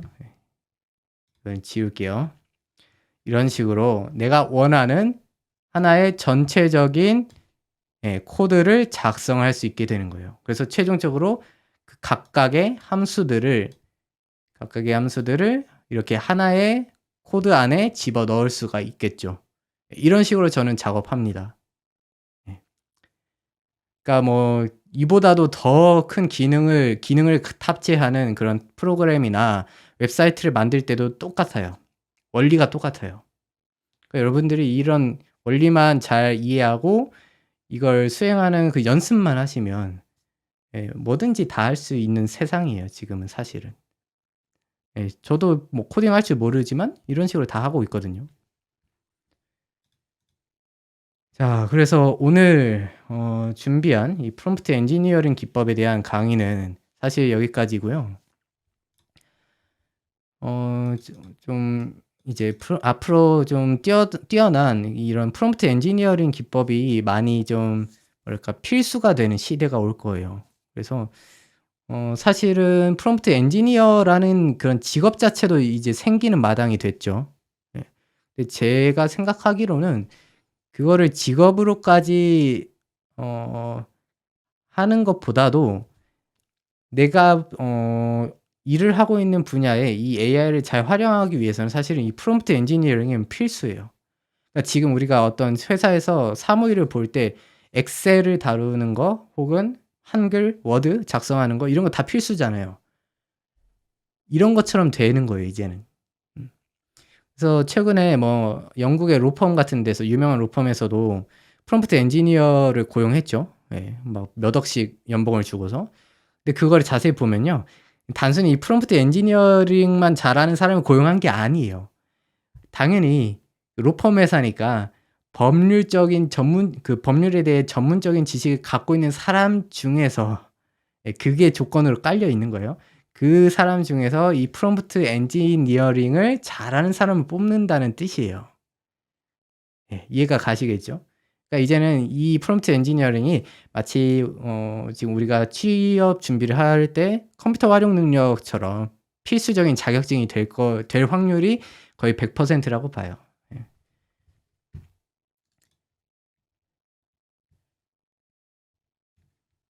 그래서 이런 프롬프트 엔지니어링을 잘 하기 위해서 그리고 또 뛰어난 프롬프트 엔지니어가 되기 위해서는 이 세 가지 조건을 갖추셔야 돼요.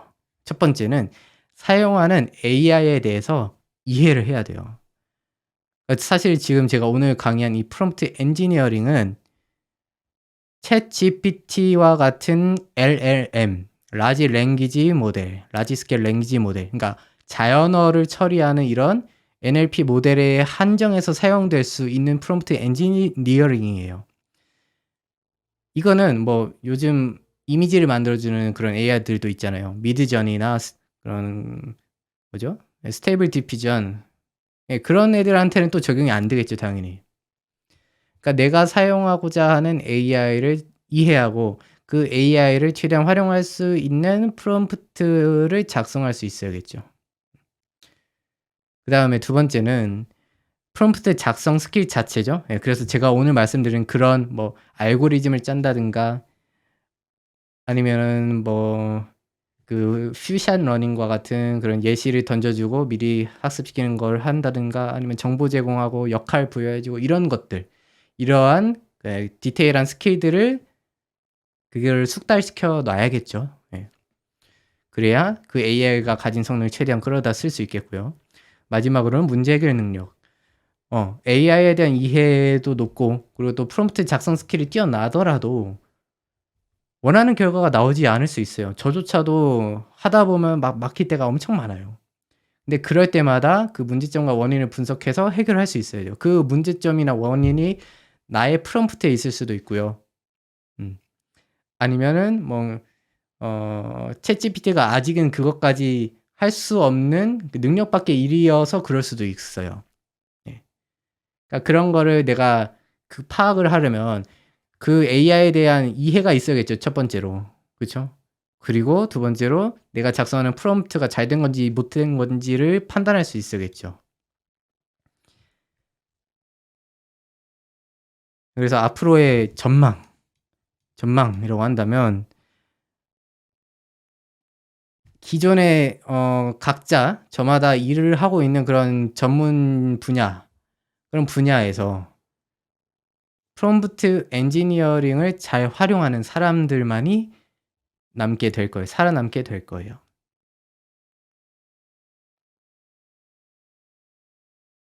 그러니까 직업 자체가 없어지지는 않아요. 왜냐면 경제 활동 자체는 인간이 할 수밖에 없으니까. 근데 그 직업 안에, 직종 안에 직장의 개수가 확 줄어들겠죠. 예, 일자리 개수가.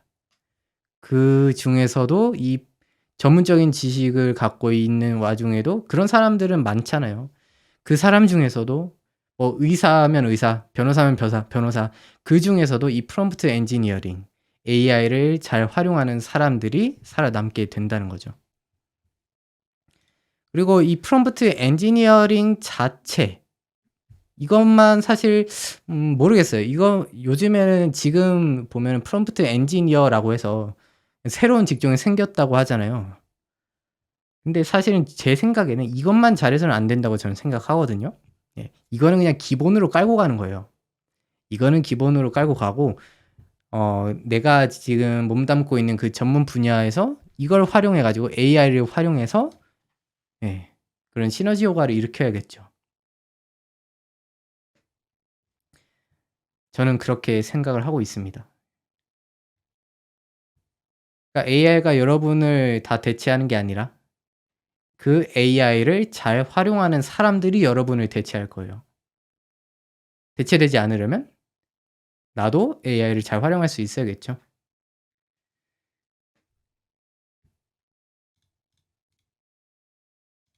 자, 그래서 오늘 프롬프트 엔지니어링 강의는 여기까지 하도록 하겠습니다. 질문 있으시면 채팅으로 질문해 주시고요. 사실 오늘은 굉장히 재미가 없는 주제예요. 어렵기도 하고 예. 근데 굉장히 중요하죠. 오늘 이 강의를 못 들으신 분들은 평생 후회하실 수도 있어요. 네, 감사합니다.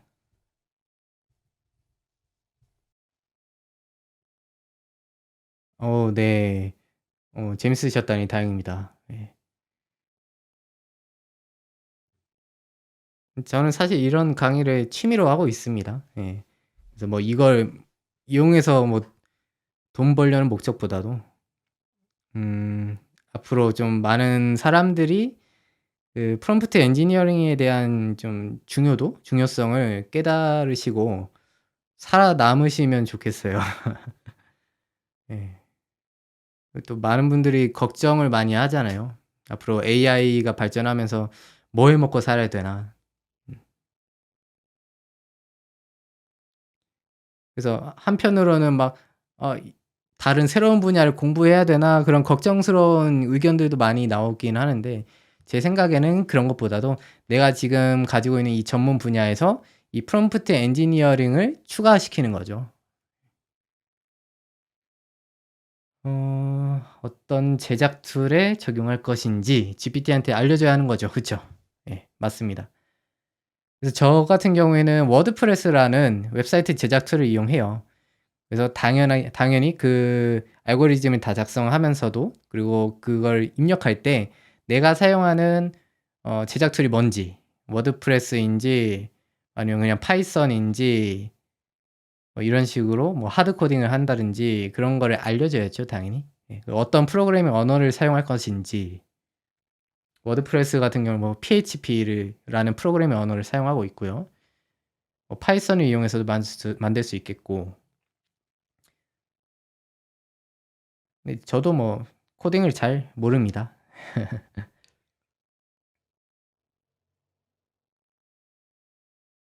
그러니까 그런 디테일한 정보를 안 주면 얘가 엉뚱한 소리를 많이 해요. 당연하죠. 예. 사람하고도 그런 걸 의사소통할 때도 그렇잖아요.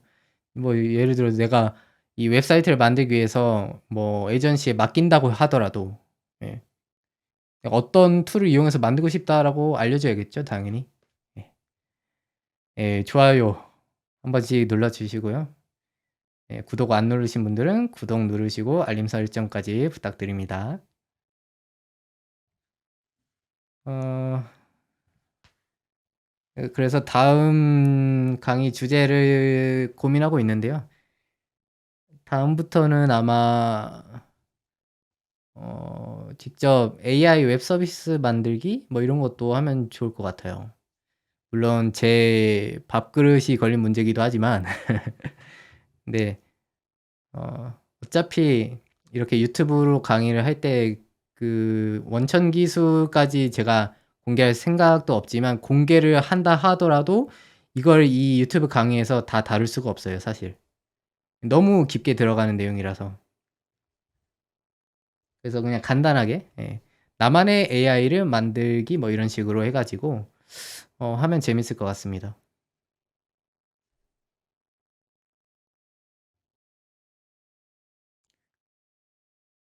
네. 그래서 저 같은 경우에는 그렇게 만든 AI를 가지고 그거를 실제로 수익화시키는, 유료화시키는 것까지 그거를 저는 돈 받고 일을 하고 있으니까요. 네. 거기까지는 아니더라도 어 내가 원하는 그런 유형의 AI를 그냥 단순한 웹페이지에 탑재를 해 가지고 그거를 활용할 수 있게 하는 것 정도는 재밌게 이 유튜브로 함께 해볼 수 있을 것 같아요.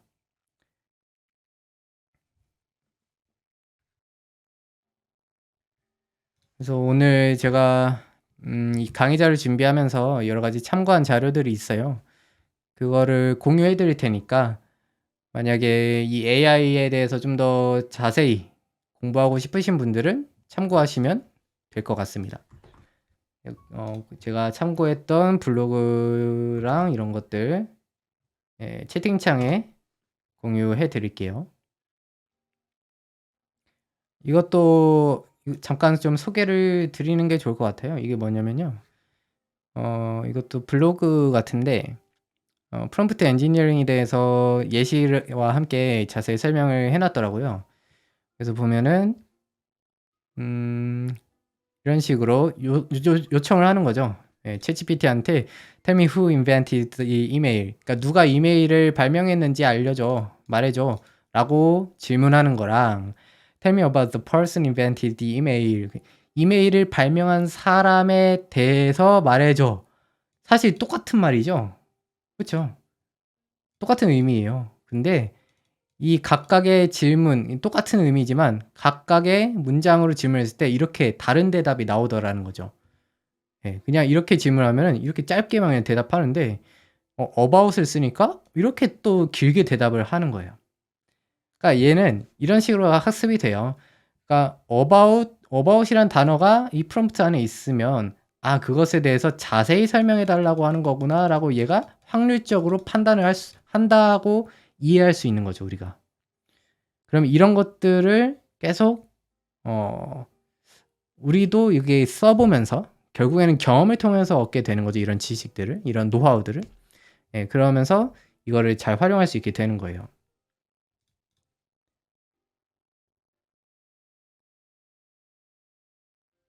그리고 뭐 "영화 퀴즈를 하나 만들어 줘."라고 했더니 이런 식으로 답변을 해 주는데 이렇게 이런 문제점이 있더라는 거죠. 1 개를 요청했는데 10 개나 내놨어요, 영화 퀴즈를. 예. 그리고 단답형보다는 사지선다형처럼 객관식처럼 하면 좋을 것 같다. 그리고 퀴즈 내용의 진위를 확인할 겸 답과 해설까지 써 달라는 거죠. 많이 사용해 보셔야 돼요. 프롬프트 엔지니어링의 뭐 개념도 중요하겠지만 그거보다도 계속해서 사용하면서 예 경험을 통해서 얻는 게 정말 큽니다. 이런 식으로 내가 원하는 것들을 같이 입력을 해 주는 거예요. 내가 원하는 답변을 얻을 수 있도록 프롬프트를 작성해야겠죠. 그래서 이런 식으로 프롬프트를 점점 개선해 가는 거예요. 음. 저도 처음부터 완벽하게 프롬프트를 작성할 수는 없어요. 이런 식으로 해 가면서 '아 이렇게 하니까 이런 식으로 답변을 주네. 이렇게 그러면 이렇게 한번 작성해 봐야겠다.' 하고서 또 작성을 그렇게 해서 입력해 주고 그래도 안 되면은 다른 방식을 또 시도해 보고 이런 식으로 하는 거예요. 음. 그래서 내가 원하는 답변 형식을 또 얻을 수가 있게 되겠죠. 계속 두 번째, 세 번째, 네 번째 개선을 하는 거죠. 그래서 여러분들도 이런 걸 한번 쭉 보시면은 '아 어떤 식으로 이 프롬프트를 잘 작성할 수 있겠구나.' 감이 오실 겁니다. 자 지루하고 어려운 내용 오늘 잘 들어 주셔서 감사드리고요. 오늘 라이브 공개 특강은 여기까지 하도록 하겠습니다. 그리고 만약에 좀 이런 내용으로 이런 분야에 대해서 강의를 해달라 하신다면 여기 제 사이트에다가 커뮤니티 타임라인 있죠? 여기 게시판에 그냥 누구나 자유롭게 여기다가 게시글 작성할 수 있으니까요. 요청해 주시면 제가 그거 보고서 제가 가능한 선에서 또 강의도 해보고 하겠습니다. 이번 뭐 프롬프트 엔지니어링도 사실 제 전문 분야가 아니지만 제가 또 이런 걸 분석하고 그걸 토대로 이론을 정립하고 이렇게 하는 걸 또 잘 하기 때문에 취미 삼아서 이렇게 강의를 하는 거예요. 그래서 앞으로 이런 식으로 한번 뭐 일주일에 한 번씩 한두 번씩 꾸준히 진행하도록 하겠습니다. 네, 오늘 감사했습니다. 다음번 강의에서도 좋은 내용으로 찾아뵙겠습니다. 감사합니다.